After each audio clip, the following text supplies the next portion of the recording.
अब ये गर्मियाँ शुरू हो गई है, ऐसे में रसोई संभालना और भी ज्यादा मुश्किल होने वाला है।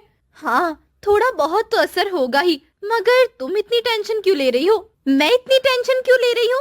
मैं? ये बात तो मैं ही जानती हूँ दीदी। अच्छा, तुम्हें नहीं बताना तो मत बताओ, लेकिन मैं तुम्हें बता देती हूँ कि माँ जी ने आज खाने में 2 सब्जियाँ और रायता भी बनाने को कहा है, जल्दी से बना दो।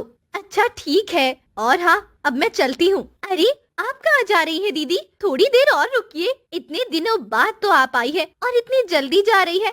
हाँ प्रीति, अब तुम्हें सच कहूँ तो यहाँ मुझे बहुत गर्मी लग रही है। दरअसल मुझे एसी में रहने की आदत हो गई है ना, इसीलिए मैं घर पर जाकर आराम से एसी की हवा में बैठूंगी। इनके पास तो एसी भी है और यहाँ हमारे पास तो एक कूलर भी नहीं है, बस एक पंखा है, वो भी इतना धीरे चलता है कि उसकी हवा का पता ही नहीं चलता। क्या हुआ प्रीति, तुम किस सोच में पड़ गई? कुछ नहीं दीदी। अच्छा तो ठीक है, आपका मन है जाने का तो आप घर जाकर आराम कीजिए, यहाँ वैसे भी बहुत गर्मी है। हाँ, और तुम भी कभी समय निकाल कर घर आ जाया करो। कहाँ दीदी, घर के कामों से फुर्सत मिले तब कहीं आना जाना हो। चलो देख लेना, जैसा भी हो, ठीक है। इसके बाद सोनाली अपने घर वापस चली जाती है और प्रीति गर्मी में खाना बनाने में व्यस्त हो जाती है। एक तो इतनी ज्यादा गर्मी, ऊपर से माँ जी की 2-2 सब्जियों की फरमाइशें। मेरे से तो अच्छी किस्मत इस घर की बड़ी बहू सोनाली दीदी की है, जिनके पति पैसा कमाकर इतने अमीर हो गए हैं कि सोनाली दीदी को हर ऐशो आराम देते हैं, और यहाँ मुझे जैसे तैसे गुजारा करना पड़ रहा है। थोड़ी देर बाद प्रीति की सास वहाँ आती है। बहू, खाना बन गया, मुझे तो बहुत तेज भूख लग रही है, अगर खाना तैयार हो तो मुझे जल्दी से परोस दे। हाँ माँ जी, खाना तैयार है, मैं अभी आपके लिए खाना लेकर आती हूँ। प्रीति अपनी सास के लिए खाना लेकर आती है। ये क्या है? चावल? सिर्फ चावल बनाए हैं तूने? नहीं माँ जी, ये 2 सब्जियाँ भी तो है, आलू की सब्जी और ये लौकी की सब्जी, और साथ में खीरे का रायता भी है। मेरा मतलब है तूने रोटियां नहीं बनाई क्या? नहीं माँ जी, मैंने चावल ही बनाए हैं। तो ऐसा कर, मेरे लिए गर्मा गर्म फुलके और बना दे, सिर्फ चावल से तो मेरा पेट नहीं भरेगा। जब तक खाने में रोटियां ना हो तब तक खाने की थाली पूरी नहीं होती। माँ जी, आज बहुत गर्मी है, अभी आप चावल ही खा लीजिए ना, मैं शाम को आपके लिए गर्मा गर्म फुलके बना दूंगी। अरे बहू, जब गर्मी का मौसम है तो गर्मी ही होगी ना, अब इसकी वजह से रोटी खाना थोड़ी ना छोड़ सकते हैं, और रोटियां बनाने में देर ही कितनी लगेगी। 4 रोटी मैं खाऊंगी, 2-2 तू भी अपने लिए बना लेना। अच्छा ठीक है, मैं अभी आपके लिए रोटियां बना कर लाती हूँ। हाँ, ये हुई ना बात। प्रीति बेमन से दोबारा रसोई की तरफ जाती है और अपनी सास के लिए रोटियां बनाती है। ये रोटी बनाने के चक्कर में तो आज मैं पूरे पसीने से नहा चुकी हूँ। माँ जी भी कम नहीं है मेहनत करवाने में, अगर वो एक टाइम चावल खा भी लेती तो क्या हो जाता। प्रीति गर्मा गर्म फुलके अपनी सास के लिए लेकर जाती है। ले आई फुलके? अरे वाह, आजा, तू भी खाना खा ले बहू। नहीं माँ जी, इतनी गर्मी में कुछ खाने का मन ही नहीं कर रहा। अच्छा तो ठीक है, जब तेरा मन करे तब खाना खा लेना। जी माँ जी। अच्छा सुन बहू, रात को खाने में कुछ अच्छा सा बना लेना, मलाई कोफ्ता, शाही पनीर, मिक्स वेज, आलू कचौड़ी। ऐसा खाना तो तू कभी बनाती ही नहीं है। माँ जी, आप तो जानती है कि आजकल कितनी गर्मी हो रही है, ऐसे में रसोई में जाना भी कितना भारी पड़ रहा है। और चलिए, अगर मैं ये सब बनाने के लिए तैयार भी हो जाऊं तो कम से कम आप इनका तो सोचिए, अभी इनकी सैलरी इतनी ज्यादा नहीं है कि हम दिन रात पकवान खा सके, हमें बजट देखकर ही घर चलाना होगा। जरा सी बात पर तो तूने मुझे ज्ञान देना शुरू कर दिया बहू। मैं तो आपको सच ही बता रही हूँ माँ जी। हाँ हाँ, जानती हूँ मैं सब। चल, अब ज्यादा बातें मत कर, आपका मन पकवान खाने का तो है। आप कुछ दिन सोनाली दीदी के घर रह आइए ना माँ जी, उनके घर पैसों की कोई तंगी नहीं है, और तो और खाना बनाने के लिए भी नौकर है वहाँ, आप जो चाहे वो बनवा सकती हैं। वैसे आइडिया तो तूने अच्छा दिया है। अच्छा तो ऐसा कर, कल सोनाली को घर पर बुला ले, मैं उसी के साथ कुछ दिन उसके घर रहने चले जाऊंगी। अच्छा ठीक है माँ जी, मैं कल ही दीदी को बुला लेती हूँ। कुछ दिन माँ जी सोनाली दीदी के घर रहेंगी तो मुझे भी रसोई के काम से थोड़ी राहत मिलेगी। अगले दिन प्रीति सोनाली को अपने घर बुलाती है, मगर सोनाली को ये बात नहीं बताती है कि वो उसे घर आखिर किस वजह से बुला रही है। प्रीति, तुमने मुझे अचानक यहाँ क्यों बुलाया? दीदी, मुझे आपसे बहुत जरूरी बात करनी थी। हाँ हाँ, तो कहो क्या हुआ? दरअसल दीदी, माँ जी कुछ दिन आपके साथ रहना चाहती है, तो आप उन्हें अपने साथ अपने घर ले जाएंगी। अच्छा, तो ये जरूरी बात थी। जी दीदी, अरे ये बात तो तुम मुझे अपने फोन पर ही बता देती। मैंने सोचा आप यहाँ आएंगी तो अपने साथ में ही माँ जी को घर ले जाएंगी। नहीं प्रीति, मैं माँ जी को अपने साथ अपने घर नहीं ले जा सकती। क्यों दीदी? वो तो आपकी भी सासू माँ है, क्या आपका फर्ज नहीं बनता उनकी सेवा करने का? हाँ हाँ जानती हूँ, वो मेरी भी सासू माँ है और मुझे भी उनका सेवा करनी चाहिए, लेकिन अभी मैं उन्हें अपने साथ नहीं ले जा सकती। इसका एक कारण है। क्या कारण है? बताइए ना। दरअसल हमारी फैमिली ट्रिप पर जा रही है। इन दिनों गर्मी इतनी बढ़ गई है, इसीलिए हम सब हिल स्टेशन घूमने जा रहे हैं। हमें परसों ही निकलना है और वहाँ से वापस आने में कितना समय लगेगा कुछ कह नहीं सकते। 2 हफ्ते या 2 महीने भी लग सकते हैं। क्या?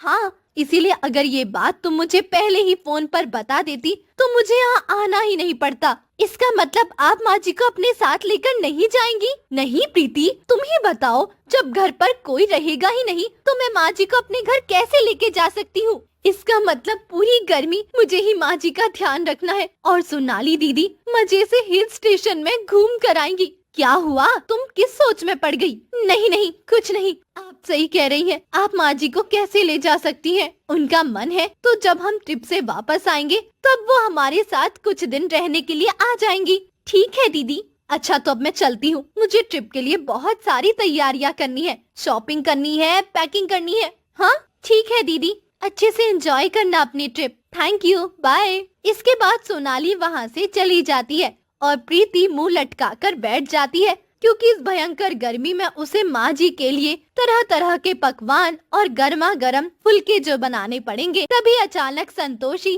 अपनी बहू को आवाज लगाती है, प्रीति, ओ प्रीति, इधर आ जल्दी। अपनी सास की आवाज सुनकर प्रीति दौड़ी चली आती है। हाँ माँ जी, कहिए क्या बात है? मेरे कमरे का पंखा चलते चलते बंद हो गया, देख तो सही एक बार, ये चल क्यों नहीं रहा? अभी देखती हूँ। प्रीति पंखे का स्विच ऑन ऑफ करके देखती है, मगर पंखा फिर भी नहीं चलता। लगता है ये पंखा खराब हो गया है माँ जी। इस पंखे को अभी ही खराब होना था। अब इतनी गर्मी में मैं कहाँ जाऊँ? यहाँ तो बिना पंखे के 5 मिनट में ही पसीने छूट गए। ये तो कुछ नहीं माँ जी, रसोई में तो बिना पंखे के 4-4 घंटे काम करना पड़ता है, वो भी गैस चूल्हे के आगे खड़े होकर। वैसे आप परेशान मत होइए, जब तक आपके कमरे का पंखा ठीक नहीं हो जाता तब तक आप मेरे कमरे में जाकर बैठ सकती हैं। शुक्रिया बहू, शुक्रिया। और मुझे माफ भी कर दे। हाँ, गर्मी में रसोई का काम कितना भारी पड़ता है ये मैं भी जानती हूँ, मगर फिर भी मैंने ये सब नजरअंदाज किया। लेकिन अब से तुझे रसोई में ज्यादा काम करने की जरूरत नहीं पड़ेगी। ऐसा क्यों माँ जी? क्योंकि अब से रसोई के काम में थोड़ी मदद मैं भी करवा दिया करूँगी। और हाँ, दिन में तू अब सिर्फ चावल बना सकती है। क्या सच में माँ जी?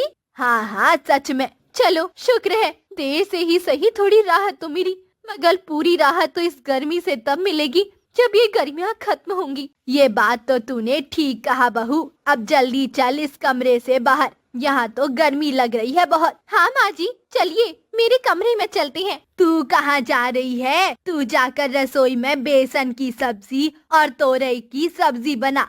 क्या? मैं मजाक कर रही हूँ बहू, मजाक कर रही हूँ। आजा, तू भी कमरे में थोड़ी देर पंखे की हवा खा ले। खाना थोड़ी देर बाद बना लेना। आप भी ना माँ जी, गर्मी में रसोई का काम कितना मुश्किल होता है, अब ये तो वही जानता है जो गर्मी में रसोई का काम करता है। क्यों? सही कहा ना। रात के 10 बज रहे हैं। रागिनी अपने पति कमल के साथ अपने कमरे में है और उसके कमरे में से अजीब सी आवाजें आ रही हैं। उनके कमरे का दरवाजा बंद है। मैं ही देवी हूँ, मैं ही माता रानी हूँ, मेरे सामने किसी की नहीं चलने दूंगी। अपने सामने मैं किसी की नहीं चलने दूंगी। मेरा अपमान किया तो जलाकर भस्म कर दूंगी। रागिनी का पति कमल दरवाजा खोलकर बाहर देखता है कि कोई सुन तो नहीं रहा। उसके चेहरे पर डर है और पसीना है। वो जल्दी से दरवाजा बंद कर लेता है। अगली सुबह बहू रागिनी किचन में चाय बना रही है और उसने अपना सर पकड़ा हुआ है। वहाँ उसकी सास आती है। बेटा, नाश्ता बन गया हो तो लगा दो, कमल को ऑफिस के लिए देर हो रही है। बस मम्मी जी, बन गया, अभी लगा रही हूँ। क्या हुआ, तुमने सिर क्यों पकड़ा हुआ है बहू? सिर में दर्द हो रहा है क्या? हाँ मम्मी जी, पता नहीं, सर बहुत भारी भारी हो रहा है। ऐसा लग रहा है जैसे किसी ने बड़ा सा पत्थर रख दिया हो। क्यों बहू, तुम्हारी तबीयत तो ठीक है ना? क्या नींद ठीक से पूरी नहीं हुई क्या? पता नहीं मम्मी जी, जब से उठी हूँ तभी से सिर बहुत दुख रहा है। एक काम करो, तुम जाकर दवाई ले लो, नाश्ता मैं लगा देती हूँ। अरे मम्मी जी, मैं इतनी भी बीमार नहीं हूँ, मैं अभी नाश्ता लेकर आती हूँ। सास वहाँ से चली जाती है और बहू नाश्ता लेकर हॉल में आ जाती है। दिन में बहू खाना खा रही होती है, तभी उसकी सास उसके पास आती है। बेटा, वो तुम्हारी नई साड़ियाँ जिन पर ड्राई क्लीन करवानी थी ना, लाओ मुझे दे दो जरा, मैं जा रही हूँ दुकान पर, डालती हुई चली जाऊंगी। अच्छा मम्मी जी, 2 मिनट ऊपर से ला कर देती हूँ। एक काम करो, तुम खाना खाओ, मुझे बता दो कहाँ रखी है, मैं खुद ही ले लूंगी। अचानक से बहू को याद आता है और वो मन ही मन में सोचती है, अगर मम्मी जी ने अलमारी खोली तो सारा सच उनके सामने आ जाएगा। नहीं नहीं नहीं नहीं, उन्हें पता नहीं चलना चाहिए। क्या हुआ बहू, कहाँ खो गई? नहीं मम्मी जी, असल में आपको पता नहीं है ना कौन सी साड़ियाँ हैं। आप रुकिए 2 मिनट, मैं आपको ऊपर से ला कर दे देती हूँ। अच्छा ठीक है, लाओ जल्दी से लाओ। बहू जल्दी से उठकर ऊपर चली जाती है और कमरे में पहुंचकर अपनी अलमारी खोलती है। अगर मम्मी जी को सच पता चल गया होता तो वो तो मुझे घर से ही निकाल देंगी। नहीं नहीं नहीं नहीं, उन्हें मेरी इस बात के बारे में तो पता नहीं चलना चाहिए। मुझे इस राज को छुपा कर रखना होगा। बहू अलमारी में देखते हुए बोलती है। शाम को कमल हॉल में बैठा होता है, वहीं उसकी मम्मी बैठी है और उसकी पत्नी भी आ जाती है। चलो आज हम लोग मूवी देखने चलते हैं, एक बहुत अच्छी कॉमेडी मूवी लगी है, मम्मी को भी ले चलेंगे। नहीं बेटा, मैं तुम लोगों के बीच में जाकर क्या करूंगी, तुम लोग देख कर आ जाओ। ठीक है रागिनी, फिर हम दोनों चलते हैं, रात का शो बुक कर देता हूँ। रात का नाम सुनकर रागिनी घबरा जाती है। नहीं नहीं नहीं नहीं, रात का शो तो मैं नहीं जा सकती। लेकिन क्यों बेटा, रात का शो तो अच्छा होता है। हाँ रागिनी, रात के समय क्या परेशानी है, आराम से खाना खाकर चलेंगे, वैसे भी कल संडे है, फिर सुबह आराम से उठेंगे। नहीं कमल, मैं रात का शो में नहीं जा सकती। असल में मेरे सिर में बहुत तेज दर्द हो रहा है, मुझे नहीं लगता कि मैं वहाँ इतनी देर बैठ पाऊंगी। हम फिर कभी चलेंगे। रागिनी आंखों से कमल को इशारा करती है। कमल भी समझ जाता है।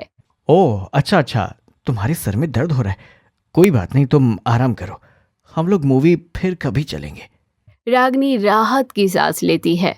रात में घड़ी में 12:30 बज रहे हैं और रागिनी के कमरे से अजीब सी आवाज आना शुरू हो चुकी थी। उनका दरवाजा बंद था। मैं सभी का नाश कर दूंगी, अत्याचार करने वाले को सूली पर चढ़ा दूंगी, हर उस सास को नरक भेज दूंगी जो बहू को परेशान करती है। मैं काली हूँ काली। रागिनी की रूम का दरवाजा खुलता है। दरवाजे पर कमल होता है। वो घबराते हुए इधर उधर देखता है कि कहीं कोई उन्हें सुन तो नहीं रहा और जल्दी से दरवाजा बंद कर लेता है। अगले दिन बहू हॉल में बैठकर टीवी देख रही होती है। तभी वहाँ सास आती है।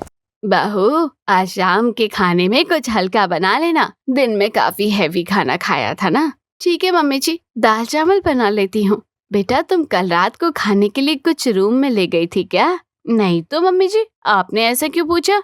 वो मैं सुबह रूम में गई थी तो मुझे वहाँ बर्तन मिले तो मैंने सोचा शायद तुम लोगों ने रात में कुछ खाया होगा। सास के मुंह से ये बात सुनकर बहू घबरा जाती है और पसीना पसीना हो जाती है। ओह अच्छा, वो एक्चुअली रात में कमल जी को कुछ खाने की क्रेविंग हो रही थी, इसलिए मैं बिस्किट और सेव ले गई थी और फिर मुझे ध्यान ही नहीं रहा, बर्तन रूम में ही रह गए होंगे। अच्छा, कोई बात नहीं, एक काम क्यों नहीं करती, थोड़ा बहुत कुछ खाने के लिए ऊपर अपने कमरे में ही रख लिया करो ताकि तुम्हें नीचे ना आना पड़े। जी मम्मी जी, आप सही बोल रही हैं, मैं डब्बों में पैक करके थोड़ा सा कुछ ऊपर ही रख लेती हूँ। कमल है ना, उन्हें कभी कभी रात में कुछ खाने की इच्छा होती है। सास वहाँ से चली जाती है और बहू चैन की सांस लेती है और खुद से कहती है, बच गई, आज तो भगवान बचा लिया, थैंक यू बचाने के लिए। रात के 1:30 बज रहे हैं।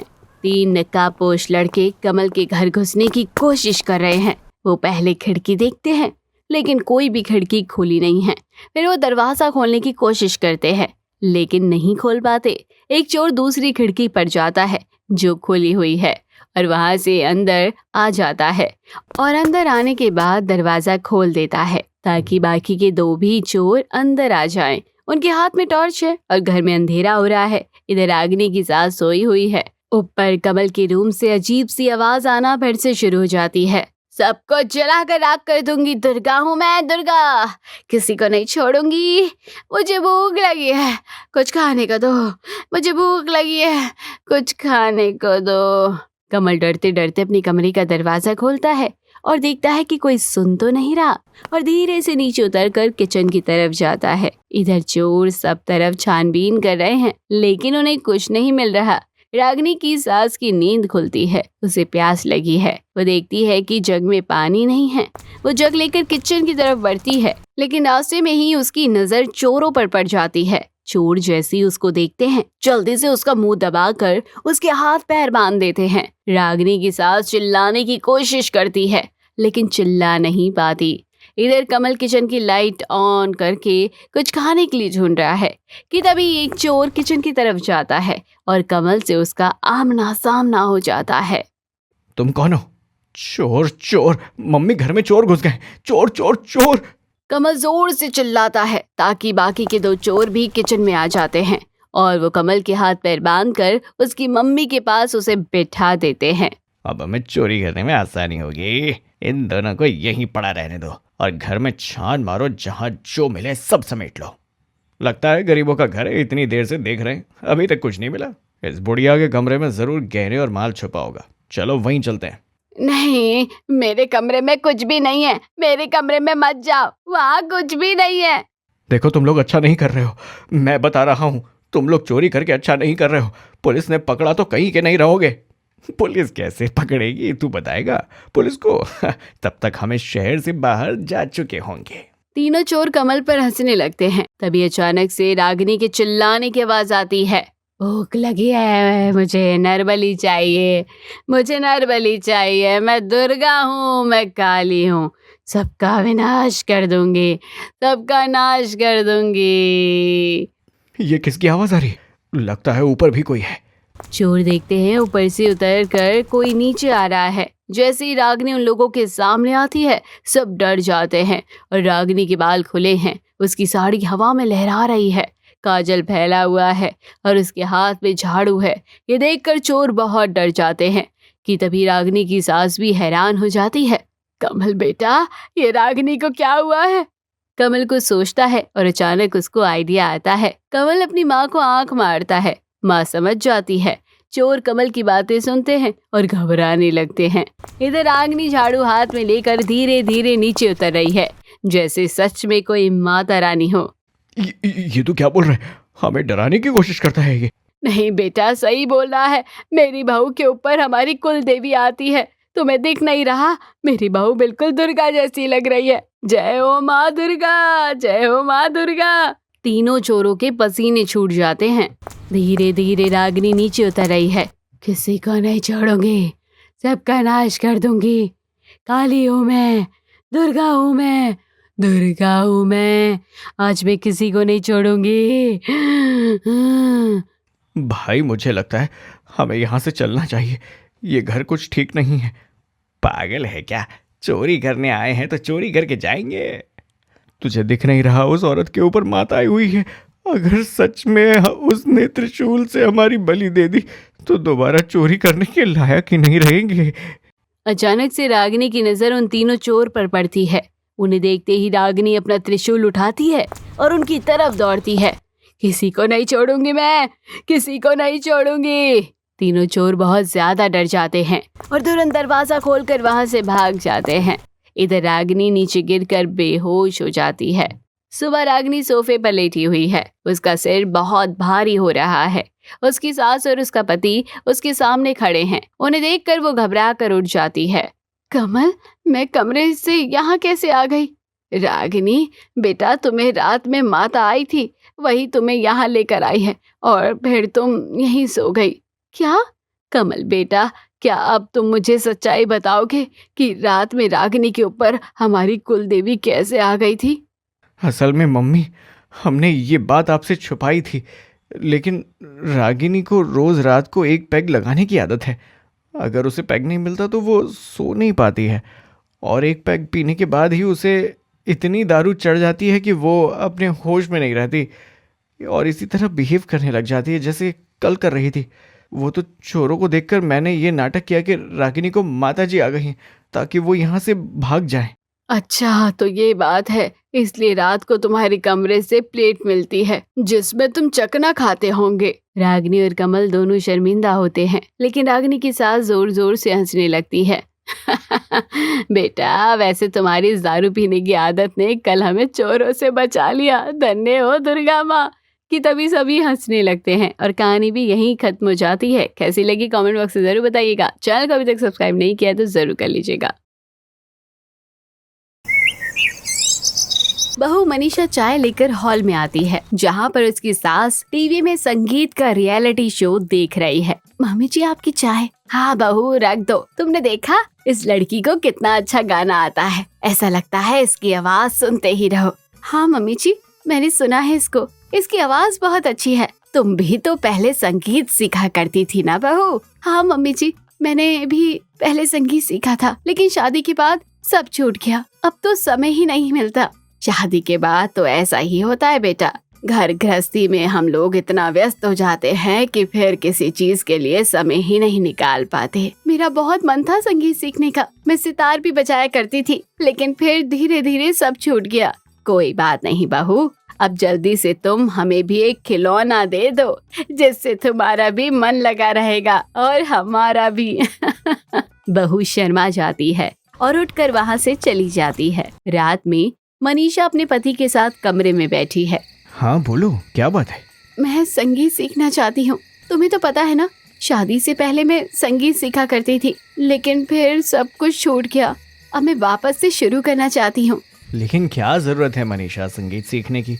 वैसे भी अब तो हम फैमिली प्लानिंग के बारे में सोच रहे हैं। ऐसे में तुम सब कुछ कैसे संभाल पाओगे? नहीं राहुल, मुझे संगीत सीखना है। तुमने देखा आजकल तो छोटे छोटे बच्चे भी कितना अच्छा सितार बजा रहे हैं और गाना गा रहे हैं। मैं भी संगीत सीखना चाहती हूँ। जो मेरा कोर्स अधूरा रह गया है उसे पूरा करना चाहती हूँ। तुम्हारी बात ठीक है मनीषा, लेकिन क्या तुम घर और संगीत एक साथ संभाल पाओगे? संगीत सीखने के लिए तुम्हें क्लास लेने बाहर जाना पड़ेगा। ऐसे में सबसे पहले तो तुम्हें मम्मी की परमिशन लेनी पड़ेगी, और अगर वो मान गई तो तुम कैसे घर और क्लास एक साथ संभाल पाओगे? मैं सब संभाल लूंगी। तुम एक बार मम्मी जी से बात करो ना। अगर वो हाँ कर देती है तो मेरी क्लास का पता कर लेना। मैं घर का सारा काम करके फिर क्लास जाया करूंगी। प्लीज एक बार मेरे लिए ट्राई करके देखो। अच्छा ठीक है, मैं बात करके देखता हूँ, लेकिन वो शायद ही मानेंगी, पहले ही बता रहा हूँ। ठीक है, तुम एक बार बात कर लो। कल सुबह करता हूँ। मनीषा खुश होती है। अगले दिन सुबह मनीषा का पति उसकी सास से बात करता है और मनीषा भी वहीं खड़ी है। मम्मी, वो मैं आपसे कह रहा था कि मनीषा संगीत की क्लास ज्वाइन करना चाहती है। Music class? लेकिन उसकी क्या जरूरत है बेटा? मम्मी, उसका शौक है। शादी से पहले भी वो सीखा करती थी, लेकिन अब शादी हो गई तो उसका कोर्स अधूरा रह गया, इसीलिए बस वो अपना कोर्स पूरा करना चाहती है। नहीं बेटा, हमारे घर की बहुएं ऐसे संगीत सीखने नहीं जाया करती। ये तो बात मैं शादी से पहले की तुम्हारी सास से कर लेती थी और हामी भी भरी थी, इसलिए तो हमने शादी की। हाँ मम्मी, आपकी बात सही है, लेकिन इसमें कोई बुराई भी तो नहीं है ना। अगर वो सीखना चाहती है तो उसे सीखने दो। वैसे भी दिन भर घर में क्या ही करती है, इसी बहाने कुछ सीख लेगी। घर में बहुत काम होते हैं बेटा करने के लिए, और वैसे भी अब तुम्हारी शादी को इतना टाइम हो गया है, अब तो घर में बच्चा आ जाना चाहिए। उसके बारे में सोचो और ये संगीत वंगीत छोड़ो। मम्मी जी, बच्चा तो जब होना होगा हो जाएगा, लेकिन उसके लिए मैं अपना सपना नहीं छोड़ सकती ना। टीवी में तो दूसरों को देखकर आप उनकी इतनी तारीफें करती हैं, और जब आपकी बहू खुद की बहू सीखना चाहती है तो आप मना कर रही हैं। मना कर रही हूँ क्योंकि मुझे पता है सब कुछ एक साथ संभालना मुश्किल होता है। बहू, घर का पूरा काम भी तुम्हें ही करना है, उस पर से मेरी भी तबीयत आए दिन खराब ही रहती है। ऐसे में तुम संगीत की जिम्मेदारी लोगी तो कैसे निभा पाओगी सब कुछ एक साथ? मैं सब कर लूंगी मम्मी जी, आप एक बार मुझे जाने तो दीजिए। नहीं नहीं, मैं बाहर जाकर तुम्हें संगीत सीखने की इजाजत नहीं दे सकती। जो करना है घर पे करो। हमारी घर की बहू ऐसे बाहर जाकर ये सब नहीं करती है। लेकिन मम्मी जी, बस कह दिया मैंने, एक बार तो कह दिया, अब मुझे इस बारे में कोई बहस नहीं चाहिए। सास गुस्से में उठकर वहाँ से चली जाती है और मनीषा गुस्से में अपने पति को देख रही होती है। रात में मनीषा अपने पति से बहस कर रही है। ये क्या बात हुई? आज के जमाने में रहते हुए भी तुम्हारी मम्मी पिछड़े जमाने की बातें करती है। अरे बहू नहीं हो गई क्या, कैदी हो गई क्या, जिसे घर में कैद करके रखना है? ऐसी कोई बात नहीं है मनीषा, तुम भी जानती हो मम्मी ने आज तक तुम्हें कुछ भी करने से कभी रोका नहीं।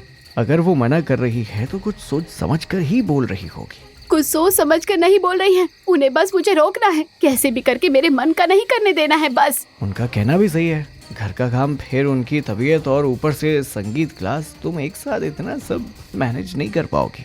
आगे चलकर तुम्हें परेशानी होगी, इसलिए वो मना कर रही है। ठीक है, तो अगर उन्हें मेरे बाहर जाकर संगीत सीखने में परेशानी है तो मैं घर में रहकर ही सीखूंगी। मैं ऑनलाइन क्लास ज्वाइन कर लूंगी, तब तो उन्हें कोई दिक्कत नहीं होगी ना। ऑनलाइन तुम क्या ही सीख पाओगी मनीषा, ऑनलाइन तो बस पैसे लूटने का काम करते हैं, इन चक्करों में मत पड़ो। मैंने कुछ लोगों से बात की है जो ऑनलाइन संगीत सिखा रहे हैं, मैं भी वही क्लास ज्वाइन करूंगी। दिन में 2 घंटा वो ऑनलाइन संगीत सिखाते हैं, मैं उसी के जरिए संगीत सीखूंगी।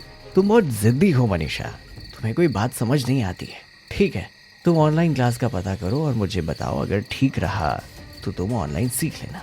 पति की बात सुनकर मनीषा खुश हो जाती है। अगले दिन मनीषा मोबाइल लेकर अपने पति के पास जाती है। सुनो ना, ये देखो, इस क्लास के बारे में पता किया है और इस पर जितने लोगों ने कमेंट किया है ना, उनसे भी बात की है। ये बहुत अच्छी सिंगिंग सिखाते हैं। मुझे तो ये ऑनलाइन क्लास का सिस्टम कुछ समझ ही नहीं आता है मनीषा, आधे से ज्यादा तो ये लोग फ्रॉड होते हैं, बस पैसे लूटने का काम करते हैं। नहीं, इस क्लास में ऐसा नहीं है।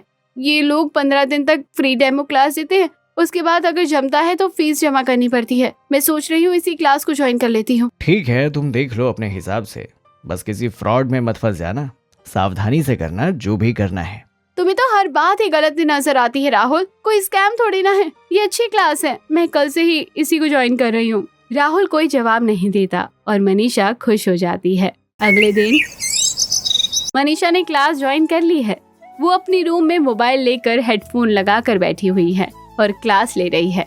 ओके सर, कल मैं रियाज करके आऊंगी और आपको सुर लगाकर दिखाऊंगी। मनीषा की क्लास खत्म हो जाती है और वो बहुत खुश होती है। तभी उसका पति ऑफिस से घर आता है। मनीषा कहाँ गई? एक कप चाय तो पिला दो। बस अभी बना कर लाती हूँ। मनीषा खुशी खुशी चाय लेकर अपने पति के पास आती है। क्या बात है, बहुत खुश लग रही हो। आज मैंने क्लास ज्वाइन की थी, सर ने बहुत अच्छा सिखाया। मुझे बहुत अच्छा लग रहा है कि मैं फिर से संगीत सीख पाऊंगी। ये तो अच्छी बात है, कम से कम तुम्हें बाहर नहीं जाना पड़ेगा, लेकिन थोड़ा सावधानी से। हाँ हाँ, मैंने पूरी सावधानी रखी है, तुम चिंता मत करो। बस मैं जब फीस मांगू तब मेरी फीस दे देना। ओके देवी जी, आप जब बोलेंगी आपकी फीस हाजिर हो जाएगी। मनीषा खुश हो जाती है। अगले दिन मनीषा क्लास ज्वाइन करने ही वाली होती है कि तभी उसके सर का एक मैसेज आता है, जिस पर क्लिक होते ही मैसेज में लिखा होता है कि इस लिंक पर क्लिक करके क्लास ज्वाइन करना है। मनीषा तुरंत उस लिंक पर क्लिक कर देती है और अचानक उसका मोबाइल बंद हो जाता है। मनीषा को कुछ समझ नहीं आता। अरे, ये फोन क्यों बंद हो गया? मनीषा फिर से अपना फोन ऑन करती है और उसके बाद एक बैंक से मैसेज आता है कि उसके अकाउंट से सारे पैसे निकाल लिए गए हैं। वो घबरा जाती है। हे भगवान, ये क्या हुआ? अकाउंट से सारे पैसे कहाँ चले गए? शायद राहुल ने निकाले होंगे। घबराते हुए मनीषा राहुल को फोन करती है। कुछ देर बाद राहुल घबराता हुआ घर आता है। मनीषा को आवाज लगाता है। उसकी सास वहीं मौजूद है। मनीषा, कहाँ हो तुम? राहुल, वो पैसे तुम ही ने निकाले ना अकाउंट से? नहीं, मैंने कोई पैसे नहीं निकाले मनीषा। तुम्हें पता है तुम्हारा पूरा अकाउंट खाली हो गया है। पूरे 2 लाख रुपए थे, लेकिन अब 1 रुपए भी नहीं है। क्या? तुमने नहीं निकाले? तो फिर किसने निकाले? हुआ क्या था, मुझे पूरी बात बताओ। मुझे अपनी क्लास ज्वाइन करना भी, मुझे मेरे सर ने एक लिंक भेजी थी और कहा कि इस लिंक पर क्लिक करके क्लास ज्वाइन करना है। जैसे ही मैंने लिंक पर क्लिक किया, मेरा फोन बंद हो गया और जब मैंने फोन चालू किया तो मेरे पास बैंक अकाउंट से मैसेज आया कि मुझे लगा शायद तुमने निकाले होंगे और मैंने तुम्हें कॉल किया। ओह माय गॉड, हो गया तुम्हारे साथ स्कैम। मैंने कहा था ना कि ऐसे ही किसी ऑनलाइन क्लास को ज्वाइन मत करना। आजकल बहुत सारे स्कैम और फ्रॉड चल रहे हैं। जिस लिंक पर तुमने क्लिक किया उस लिंक से तुम्हारा पूरा फोन हैक हो गया और तुम्हारे बैंक अकाउंट का पासवर्ड उन लोगों के पास चला गया और उन्होंने पैसे तुम्हारे अकाउंट से अपने अकाउंट में ट्रांसफर कर लिए। तुम्हें कितनी बार समझाया था मनीषा कि सावधानी रखना। क्या पूरे पैसे चोरी हो गए? हे भगवान, तुम्हें कहा था ना बहू, इस संगीत के चक्कर में मत पड़ो। मुझे क्या पता था मम्मी जी कि ऐसा हो जाएगा, मैंने तो कभी सोचा ही नहीं था। मैंने तुम्हें समझाया भी था कि ऑनलाइन फ्रॉड और स्कैम बहुत होते हैं, लेकिन तुमने मेरी एक तक नहीं सुनी। तुम्हें तो अपनी जिद पूरी करनी थी ना। मनीषा बहुत घबरा जाती है और कुछ नहीं कह पाती। उसकी सास उस पर गुस्सा करती है। मेरे मना करने के बाद भी तुमने संगीत की क्लास ज्वाइन करी मनीषा। देख लिया अब तुम्हारी जिद का नतीजा। तुम्हारे संगीत के चक्कर में इतना बड़ा नुकसान जो हो गया है। संगीत सीखने में कोई बुराई नहीं है मम्मी, लेकिन कहाँ से सीख रहे हैं, कौन सिखा रहा है, भरोसे वाला इंसान है या नहीं, ये देखना जरूरी है। ऑनलाइन आजकल इसी तरह के फ्रॉड और स्कैम हो रहे हैं जो लिंक भेजकर आपका फोन हैक कर लेते हैं और आपके सारे पासवर्ड उनके पास चले जाते हैं। और वही मनीषा के साथ हुआ। आप लोग मुझे माफ कर दीजिए, मुझसे बहुत बड़ी गलती हो गई है। मुझे नहीं पता था कि ऐसा कुछ हो जाएगा। मेरी लापरवाही के चक्कर में इतना बड़ा नुकसान हो गया। प्लीज मुझे माफ कर दीजिए। मनीषा रोने लगती है। ठीक है, जो हुआ सो हुआ, लेकिन आगे से ध्यान रखना, किसी भी अनजान लिंक पर क्लिक मत करना और कभी भी अपना OTP शेयर मत करना। ठीक है। मैं पुलिस स्टेशन में इस फ्रॉड के खिलाफ कंप्लेंट करवा कर आता हूँ। राहुल वहाँ से चला जाता है और उसकी माँ और उसकी पत्नी दोनों चिंता में हैं। कहानी भी यहीं खत्म होती है। हर रोज एक नई कहानी देखने के लिए चैनल को सब्सक्राइब करें और बेल आइकन दबाना ना भूलें।